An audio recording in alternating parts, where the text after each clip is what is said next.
በስመ አብ ወወልድ ወመንፈስ ቅዱስ አሐዱ አምላክ አሜን። ሰላም ውድ የዩቲዩብ ቤተሰቦቼ እንደምን አላችሁ? እኔ ጋር ሁሉ ሰላም እግዚአብሔር ይመስገን።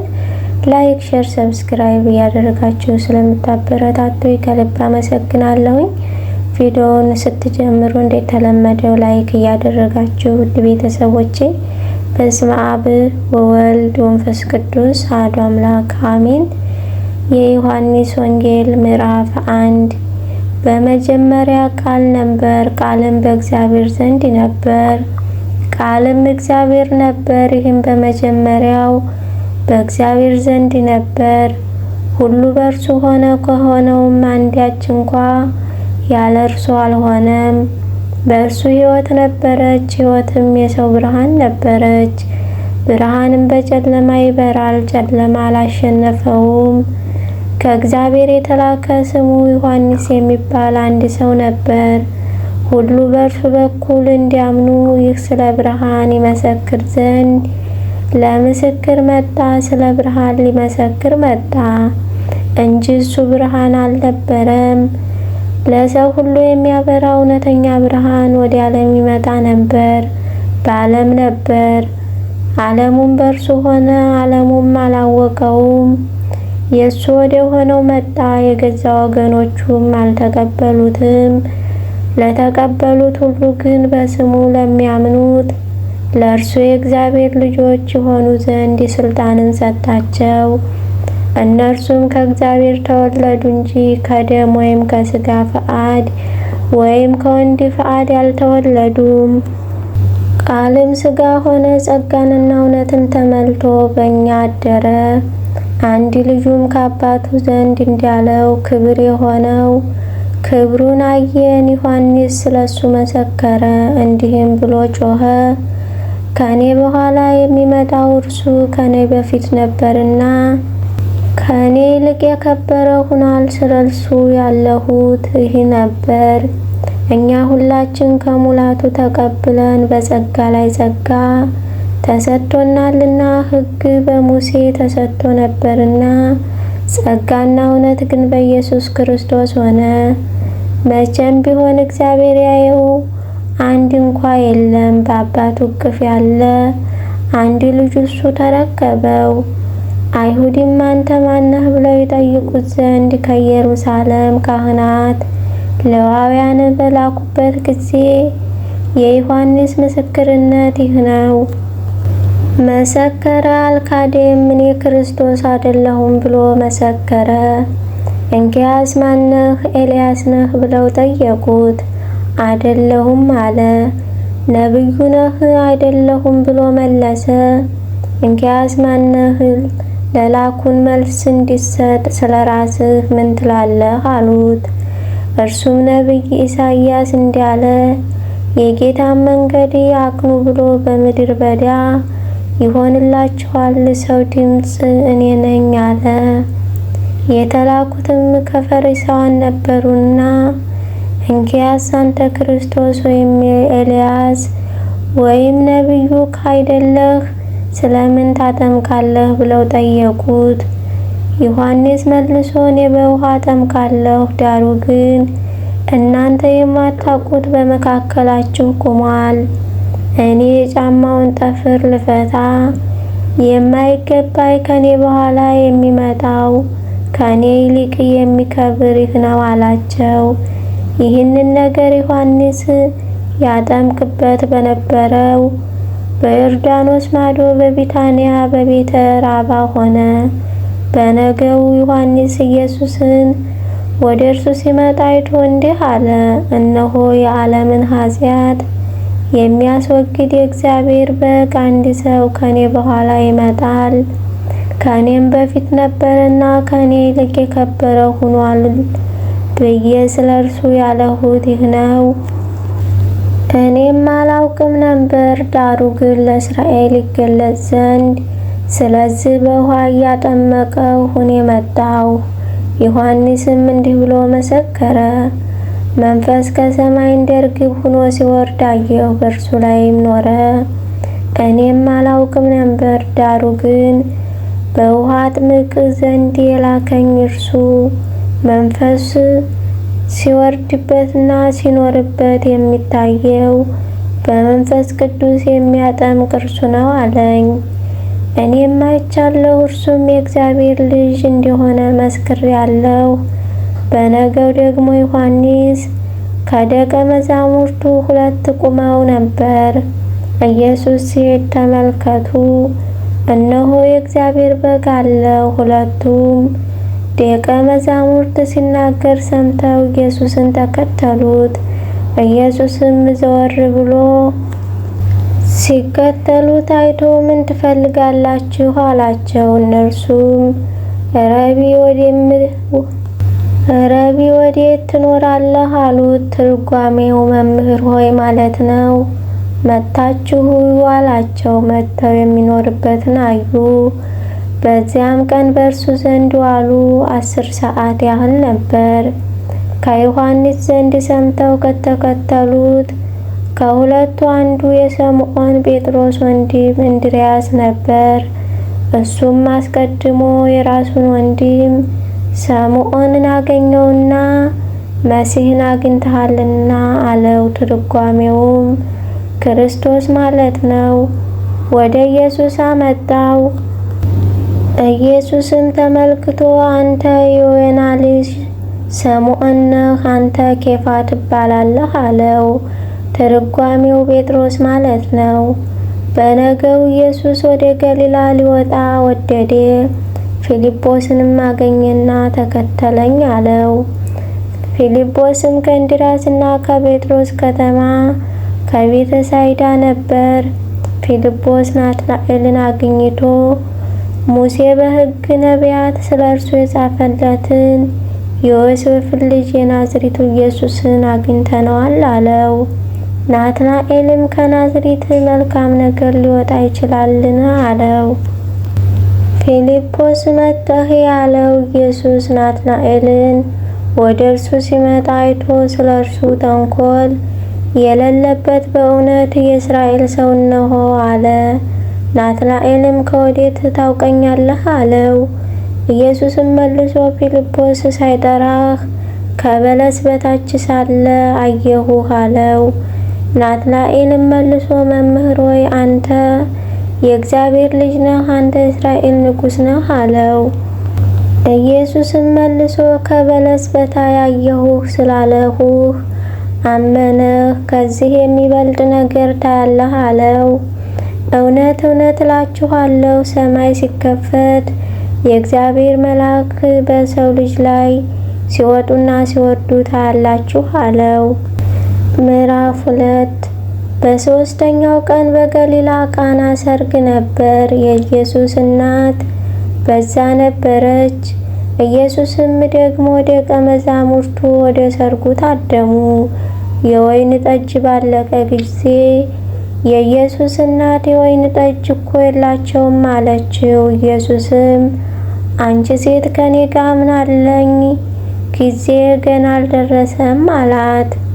እናቱም ለአገልጋዮች የሚላችሁን ሁሉ አድርጉ አለቻቸው። አይሁድም እንደሚያደርጉት የማንጻት ልማድ 6 የድንጋይ ጋኖች በዚያ ተቀምጠው ነበር። እያንዳንዳቸው 2 ወይም 3 እንስራ ይይዙ ነበር። ኢየሱስም ጋኖቹን ውሃ ሙሏቸው አላቸው። እስከ አፋቸው ሞሏቸው። ቀርታችሁ ለአሳዳሪው ስጡት አላቸው። ሰጡትም። አሳዳሪውም የወይን ጠጅ የሆነውን ውሃ በቀመሰ ጊዜ ከወዴት እንዴት መጣ አላወቀም። ውሃውን የቀዱት አገልጋዮች ግን ያውቁ ነበር። አሳዳሪው ሙሽራውን ጠርቶ ሰው ሁሉ አስቀድሞ መልካሙን የወይን ጠጅ ያቀርባል፣ ከሰከሩም በኋላ መናኛውን አንተ መልካሙን የወይን ጠጅ እስካሁን አቆይተሃል አለው። ኢየሱስም ይህንን የምልክቶች መጀመሪያ በገሊላ ቃና አደረገ፣ ክብሩንም ገለጠ። ደቀ መዛሙርቱም በእርሱ አመኑ። ከዛ በኋላ ከእናቱና ከወንድሞቹ ከደቀ መዛሙርቱ ጋር ወደ ፍርናሆም ወረደ። በዛም ጥቂት ቀን ኖሩ። የአይሁድ ፋሲካ ቀርቦ ነበር። ኢየሱስም ወደ ኢየሩሳሌም ወጣ። በመቅደስም በሬዎችና በጎች፣ እርግቦችን የሚሸጡ ገንዘብ ለዋጮች ተቀምጠው አገኘ። የገመድ ጅራፍ አበጅቶ ሁሉን በጎቹን በሬዎችን ከመቅደስ አወጣቸው። የለዋጮችን ገንዘብ አፈሰሰ፣ ገበታዎቻቸውን ገለበጠ። እርግብ ሻጮቹንም ይህንን ከዚህ ውሰዱ፣ የአባቴን ቤት የንግድ ቤት አታድርጉት አላቸው። ደቀ መዛሙርቱ የቤትህ ቅናት ይበላኛል ተብሎ እንደተጻፈ አሰቡ። ስለዚህ አይሁድ መልሰው ይህንን ስለምታደርግ ምን ምልክት ታሳያለህ አሉት። ኢየሱስ መልሶ ይህንን ቤተ መቅደስ አፍርሱት፣ በ3 ቀን አነሳዋለሁ አላቸው። ስለዚህ አይሁድ ይህ ቤተ መቅደስ ከ46 ዓመት ጀምሮ ይሰራ ነበረ፣ አንተ በ3 ቀን ታነሳዋለህ አሉት። እርሱ ግን ስለ ሰውነቱ ቤተ መቅደስ ይል ነበር። ስለዚህ ከሙታን ከተነሳ በኋላ ደቀ መዛሙርቱ ይህን እንደተናገረ አሰቡና መጽሐፍንና ኢየሱስ የተናገረውን ቃል አመኑ። በፋሲካ በዓልም በኢየሩሳሌም ሳለ ያደረገውን ምልክት ባዩ ጊዜ ብዙ ሰዎች በስሙ አመኑ። ነገር ግን ኢየሱስ ሰዎችን ሁሉ ያውቅ ነበር፣ ስለ ሰውም ማንም ሊመሰክር አያስፈልገውም ነበርና አይተማመናቸው ነበር፣ ራሱ በሰው ያለውን ያውቅ ነበርና። ምዕራፍ 3 ከፈሪሳውያን ወገን የአይሁድ አለቃ የሆነ ኒቆዲሞስ የሚባል አንድ ሰው ነበር። እሱም በሌሊት ወደ ኢየሱስ መጥቶ መምህር ሆይ፣ እግዚአብሔር ከእሱ ጋር ከሆነ በቀር አንተ የምታደርጋቸው እነዚህ ምልክቶች ሊያደርግ የሚችል የለምና መምህር ሁነህ ከእግዚአብሔር ዘንድ እንደመጣህ እናውቃለን አለው። ኢየሱስም መልሶ እውነት እውነት እልሃለሁ፣ ሰው ዳግመኛ ካልተወለደ በቀር የእግዚአብሔርን መንግሥት ሊያይ አይችልም አለው። ኒቆዲሞስም ሰው ከሸመገለ በኋላ እንዴት ሊወለድ ይችላል? ሁለተኛ ወደ እናቱ ማኅፀን ገብቶ ይወለድ ዘንድ ይችላል? አለው። ኢየሱስ መለሰ እንዲህ ሲል እውነት እውነት እልሃለሁ፣ ሰው ከውሃና ከመንፈስ ካልተወለደ በቀር ወደ እግዚአብሔር መንግሥት ሊገባ አይችልም። ከሥጋ የተወለደ ሥጋ ነው፣ ከመንፈስም የተወለደ መንፈስ ነው። ዳግመኛ ልትወለዱ ያስፈልጋችኋል ስላለሁ አታድንቅ። ንፋስ ወደሚወደው ይነፍሳል፣ ድምፁንም ትሰማለህ፣ ነገር ግን ከወዴት እንደመጣ ወዴት እንዲሄድ አታውቅም። ከመንፈስ የተወለደ ሁሉ እንዲሁ ነው። ኒቆዲሞስም መልሶ ይህ እንዴት ሊሆን ይችላል? አለው። ኢየሱስም መልሶ እንዲህ አለው፣ አንተ የእስራኤል መምህር ስትሆን ይህንን አታውቅም? እውነት እውነት እልሃለሁ፣ የምናውቀውን እንናገራለን፣ ያየነውንም እንመሰክራለን፣ ምስክራችንንም አትቀበሉትም። ስለ ምድራዊ ነገር በነገርኋችሁ ጊዜ ካላመናችሁ፣ ስለ ሰማያዊ ነገር ብነግራችሁ እንዴት ታምኑኛላችሁ? ከሰማይ ከወረደ በቀር ወደ ሰማይ የወጣ ማንም የለም፣ እርሱ በሰማይ የሚኖረው የሰው ልጅ ነው። ሙሴም በምድረ በዳ እባብን እንደሰቀለ እንዲሁ በእርሱ የሚያምን ሁሉ የዘላለም ሕይወት እንዲኖረው እንጂ እንዳይጠፋ የሰው ልጅ ይሰቀል ይገባዋል። በእሱ የሚያምን ሁሉ የዘላለም ሕይወት እንዲኖረው እንጂ እንዳይጠፋ እግዚአብሔር አንድያ ልጁን እስኪሰጥ ድረስ ዓለሙን እንዲሁ ወዷልና። ዓለም በልጇ እንዲድን ነው እንጂ በዓለም እንዲፈርድ እግዚአብሔር ወደ ዓለም አላከውምና። በእሱ በሚያምን አይፈረድበትም። በማያምን ግን በአንዱ በእግዚአብሔር ልጅ ስም ስላላመነ አሁን ተፈርዶበታል። ብርሃንም ወደ ዓለም ስለመጣ ሰዎችም ስራቸውን ክፉ ነበርና ከብርሃን ይልቅ ጨለማ ስለወደዱ ፍርዱ ይህ ነው። ክፉ የሚያደርግ ሁሉ ብርሃን ይጠላልና ስራውም እንዳይገለጥ ወደ ብርሃን አይመጣም። እውነትን የሚያደርግ ግን ሥራው በእግዚአብሔር ተደርጎ እንደሆነ ይገለጽ ዘንድ ወደ ብርሃን ይመጣል። ከዚህ በኋላ ኢየሱስ ከደቀ መዛሙርቱ ጋር ወደ ይሁዳ አገር መጣ። በዚያም ከእነርሱ ጋር ተቀምጦ ያጠምቅ ነበር። ዮሐንስ ደግሞ በሳሌም አቅራቢያ በሄኖን በዛ ብዙ ውሃ ነበርና ያጠምቅ ነበር። እየመጡም ይጠመቁ ነበር። ዮሐንስ ገና ወደ ወህኒ አልተጨመረም ነበርና። ስለዚህም በዮሐንስ ደቀ መዛሙርትና በአይሁድ መካከል ስለ ማንጻት ክርክር ሆነ። ወደ ዮሐንስ መጥተው መምህር ሆይ በዮርዳኖስ ማዶ ካንተ ጋር የነበረው አንተም የመሰከርህለት እነሆ እርሱ ያጠምቃል፣ ሁሉም ወደ እርሱ ይመጣል አሉት።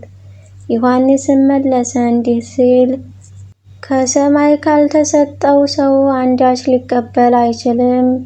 እናንተ እኔ ክርስቶስ አይደለሁም፣ ነገር ግን ከሱ በፊት ተልኬአለሁ እንዳለሁ ራሳችሁ ትመሰክሩልኛላችሁ። ሙሽራይቱ ያለችው እርሱ ሙሽራ ነው፣ ቆሞ የሚሰማው። ሚዜው ግን በሙሽራው ድምፅ እጅግ ደስ ይለዋል። እንግዲህ ይህ ደስታ የተፈጸመ፣ እርሱ ሊለቅ እኔ ግን ላንስ ያስፈልጋል። ከላይ የሚመጣው ከሁሉ በላይ ነው። ከምድር የሚሆነው የምድር ነው፣ የምድሩንም ይናገራል። ከሰማይ የሚመጣው ከሁሉ በላይ ነው፣ ያየነውን የሰማነውን ይህንን ይመሰክራል። ምስክሩንም የሚቀበለው የለም። ምስክሩን የተቀበለ እግዚአብሔር እውነተኛ እንደሆነ አተመ። እግዚአብሔር የላከው የእግዚአብሔር ቃል ይናገራልና እግዚአብሔር መንፈሱን ሰፍሮ አይሰጥምና።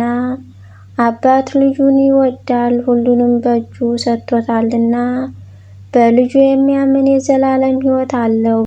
በልጁ የማያምን ግን የእግዚአብሔር ቁጣ በእርሱ ላይ ይኖራል እንጂ ሕይወትን አያይም።